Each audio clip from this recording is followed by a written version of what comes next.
The biggest presentations of a career are also the most underprepared. Not because the presenter does not care, because the stakes make preparation feel simultaneously most important and most anxiety-inducing.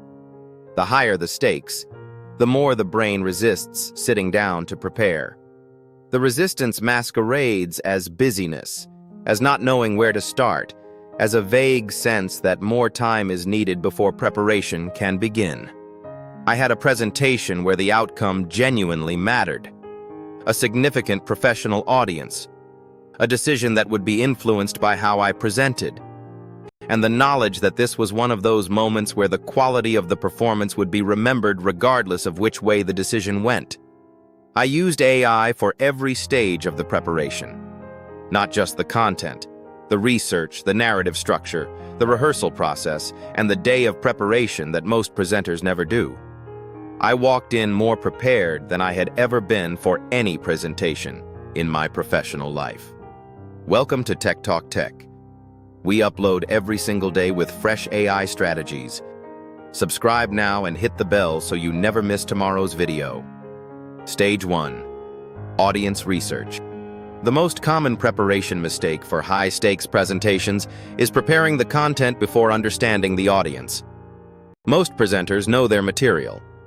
What they do not know, or do not know specifically enough, is what this particular audience cares about most, what they already believe about the topic, and what objections or concerns they will bring into the room. I gave Claude everything I knew about the audience, their professional backgrounds, their stated priorities, what they had said publicly about relevant topics, what decisions they had made previously that suggested how they evaluated situations like this one, and what I knew or could infer about what they most wanted to hear confirmed or challenged. Ask Claude to produce an audience intelligence brief. The 3 things this audience most wants to be true about this topic. The 3 concerns most likely to make them skeptical. And the single most important thing you could say to move them from uncertainty to confidence.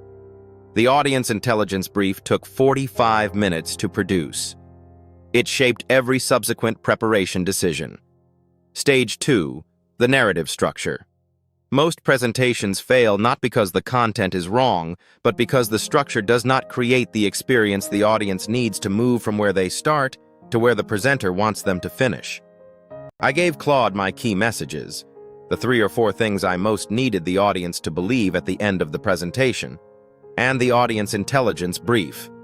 I asked Claude to design a narrative structure that took the audience from their current position to the conclusion I needed them to reach. Not a list of topics with transitions. A narrative with an opening that established common ground and created a reason to listen, a middle that built the case progressively, and a close that made the desired conclusion feel like the audience's own realization rather than something being imposed on them. Claude produced 3 different structural options. Each one took a different route to the same destination. I chose the structure that felt most aligned with the audience's likely starting mindset, the one that would feel most familiar in its early stages before introducing the more challenging ideas. Stage 3. The content build. With the structure confirmed, Claude built the content for each section. I provided the evidence, the data, the case studies, and the specific examples I wanted to include. Claude organized them within the structure, placing the most compelling evidence where resistance would be highest, the most surprising finding where attention would be sharpest, and the most emotionally resonant story where they needed to feel as well as think. Ask Claude to review the complete content and identify any section where the audience might lose the thread, where logic has a gap, evidence is thinner than the claim requires, or a skeptical audience member could push back without a prepared response. 3 sections needed reinforcement. I strengthened all 3 before moving to rehearsal. Stage 4. The rehearsal process. The rehearsal stage is where most high-stakes presentation preparation stops short. Most presenters read their slides or notes once or twice, decide they know the material, and consider themselves prepared. The gap between knowing the material and being able to present it fluently under pressure is enormous. and it only closes through repeated practice. I asked Claude to act as the audience and generate the 15 most likely questions this specific audience would ask, based on the audience intelligence brief. Some were clarifying questions. Some were challenging questions. Some were the kind of edge case question that reveals whether a presenter truly understands the material or has only memorized a prepared version of it. I practiced answering every question aloud. Not in my head, aloud. Then I gave Claude my answers and asked it to evaluate which responses were clear and confident and which felt uncertain or incomplete. I refined the weak responses. Then I rehearsed the full presentation twice, once delivering it to a timer to check pacing, and once deliberately going off script in sections to test whether I understood the material well enough to find my way back to the structure without notes. By the end of the rehearsal process, the presentation felt genuinely mine rather than prepared, because I had said every word and answered every likely question multiple times before the room was real. Stage 5. The day of preparation. The morning of the presentation, I spent 20 minutes with Claude. I described how I was feeling, the specific quality of the nerves, the particular concerns active in my mind.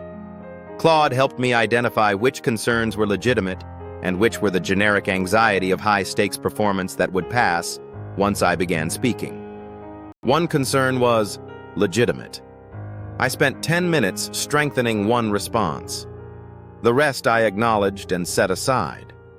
I read my audience intelligence brief one final time, reviewed my key messages, stated my opening line aloud 3 times. Then I stopped preparing and started arriving. What happened? The presentation went better than I had allowed myself to expect. Not perfectly. One question I had not anticipated. One section where I felt attention briefly drift. But I held the room, delivered the narrative, and answered every question with more confidence than I have felt in any high-stakes presentation before. The decision went the way I had hoped. More significantly, I had a preparation system I would use for every important presentation from that point forward. What is the most important presentation you have coming up that deserves this level of preparation? Drop it in the comments. I personally reply to every comment. If this gave you a complete high-stakes presentation preparation system, please give this video a thumbs up. Subscribe to Tech Talk Tech. We upload every single day. See you tomorrow.